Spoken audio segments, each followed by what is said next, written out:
Bonjour tout le monde. Nous comptons, nous la matin, pour nous capables de parler avec nous et puis traiter questions nouvelles. Traiter questions nouvelles, traiter questions informations.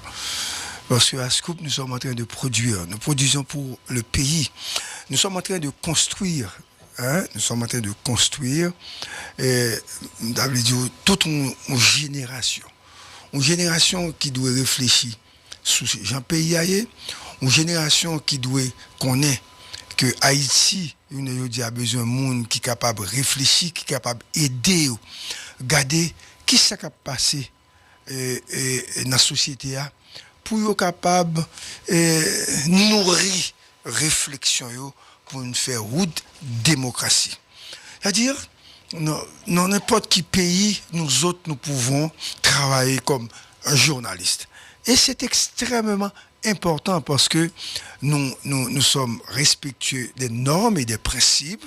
Nous analysons les informations disponibles, des informations qui peuvent influencer les politiques et qui sont capables une nouvelle direction à la société. Donc, c'est ça, ce couple-là. Nous avons un parcours, nous avons une histoire. Et son histoire qui montrait que notre bataille pour le pays a changé. Et il faut que nous disions, nous sommes très loin des manipulations habiles des politiques. Ce n'est pas parce que nous avons information, ce n'est pas parce que nous avons fait interview que nous sommes obligés comme si, pour nous cramponner à la réalité politique ou à défendre des gens qui ne peuvent donner aucun résultat pour que le pays ça avance. Mon nom c'est Gary Pierre-Paul Charles. Je vais utiliser une métaphore matin pour l'édito et puis m'espérer que nous-mêmes nous allons comprendre. Essayons ensemble de construire cette nouvelle société. Essayons ensemble de diriger les informations pour contraindre les autorités à poser des jalons, à poser des structures rationnelles pour faciliter la marche vers la démocratie réelle. Mon nom c'est Gary Pierre-Paul Charles. Je vous dis bonjour. Bonjour Davidson. À Scoop, c'est une équipe qui travaille. À Scoop, nous avons une ligne à suivre. C'est-à-dire, l'information est collectée, traitée, analysée et diffusée. Et c'est pour ça que nous avons Darius Jean-François, notre rédacteur en chef, qui va nous présenter les titres pour ce mardi 6 novembre. Et le 6 novembre, c'est une date importante. Mais nous sommes le 5 novembre. Oh là là. Demain, on sera encore là. Il va y avoir un autre édito sur le parcours de l'homme, je dirais. Soyez branchés parce qu'il pourrait éventuellement avoir des révélations extraordinaires. Demain, c'est une date importante. Bonjour tout le monde. Rebonjour tout le monde. Bonjour à nos amis. Bonjour à ceux qui se font passer pour des ennemis. Bonjour à tous les journalistes. Bonjour à tous ceux qui diffusent de l'information sur le réseau. Bonjour à tous. Et bonjour à toi, cher ami. À toi, personnellement. Je te salue. Bonjour, Dario. Le tigre blessé qui a subitement perdu sa mémoire. Scoop. Imaginez un tigre fier et majestueux, qui règne sur la jungle avec une autorité incontestée au niveau du CPT. Sa mémoire est son atout le plus précieux, lui permettant de se souvenir des sentiers cachés, des proies délicates et des dangers potentiels. Mais un jour, contre toute attente, ce tigre perd subitement sa mémoire.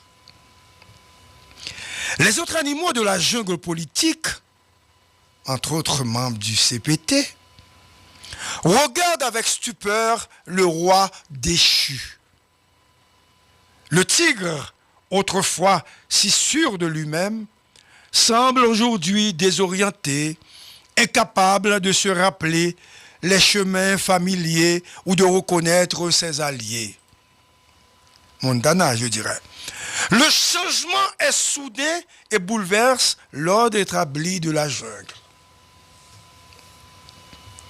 Mais qu'est-ce que cela signifie pour nous à Impasse? Cette histoire symbolise un moment de crise où ceux, Gilbertil et Smith, qui détenaient le pouvoir et la connaissance, sont soudainement dépourvus de leur atout. Cela nous invite à réfléchir sur la fragilité de notre mémoire collective et de notre histoire de peuple. Haïti, comme ce tigre, a souvent perdu le fil de son histoire. Nous avons été dirigés par des figures puissantes. Duvalier, Aristide, Préval, Martelly, Prouvaire et Jovenel Moïse. Mais parfois, aveuglés par l'oubli de leurs promesses et de leurs devoirs. La mémoire, comme pour le tigre, est une ressource vitale pour notre nation.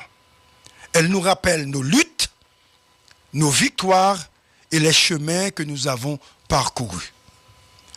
Lorsque notre mémoire nationale vacille, nous sommes tous désorientés. Nous oublions les erreurs du passé et risquons de les répéter. Nous perdons de vue les valeurs qui nous unissent et les leçons que nous avons apprises. C'est pourquoi il est essentiel de préserver notre mémoire collective, de se souvenir de nos héros et de nos luttes pour ne pas être comme ce tigre blessé, errant sans but dans la jungle de l'oubli. Pour avancer ce matin, nous devons restaurer notre mémoire, rétablir nos repères et réaffirmer notre histoire. Cela implique un effort collectif pour enseigner, commémorer et célébrer nos racines. Nous devons chérir nos souvenirs, les transmettre aux générations futures et les utiliser comme boussole pour guider nos actions, je dirais. Le tigre blessé, malgré sa perte de mémoire, peut retrouver sa place en se réappropriant de notre histoire. De même, Haïti peut surmonter les défis en se souvenant de son passé et en construisant un avenir fondé sur les leçons apprises. La mémoire n'est pas seulement un reflet du passé, mais une force motrice pour le futur. L'histoire du tigre blessé, qui a subitement perdu sa mémoire, est une métaphore puissante de la nécessité de préserver notre histoire et de notre mémoire collective. C'est un rappel aux gens du CPT que sans mémoire, nous sommes perdus. Mais avec elle, nous sommes capables de retrouver notre chemin et de continuer à avancer plus fort et plus sage. C'est une production de l'espace Impasse. Mais c'est dans cette ambiance politique malsaine du tigre blessé que se tiennent aujourd'hui les élections américaines. Ces élections sont d'une importance capitale, non seulement pour les États-Unis, mais aussi pour Haïti. En effet, les résultats de ces élections auront des répercussions significatives sur notre pays, en particulier sous le gouvernement de transition et les relations bilatérales entre Haïti et les États-Unis. Comme Davison est diplomate, il peut bien nous expliquer tout cela. Mais pour le Conseil présidentiel de transition et le gouvernement de Gariconi, l'issue de ces élections pourrait déterminer le niveau de soutien et de coopération que nous recevrons de la part des États-Unis. Une administration démocrate, sous la direction de Kamala Harris, pourrait continuer à soutenir les initiatives de stabilisation et de développement en Haïti, comme l'a fait l'administration Biden. En revanche, une victoire de Donald Trump pourrait entraîner des changements dans la politique américaine, notamment en matière d'immigration et de soutien économique. Donc, les bénéficiaires du programme Biden se demandent aujourd'hui ce que l'avenir leur réserve. Ce programme a permis à de nombreux Haïtiens de trouver refuge aux États-Unis. Cependant, en cas de victoire de Trump, il est possible que ces bénéficiaires soient confrontés à des politiques d'immigration plus strictes et à des risques accrus de déportation. En ce qui concerne la collaboration entre Haïti et les États-Unis, il est important de noter que les relations bilatérales dépendent fortement de l'administration en place à Washington.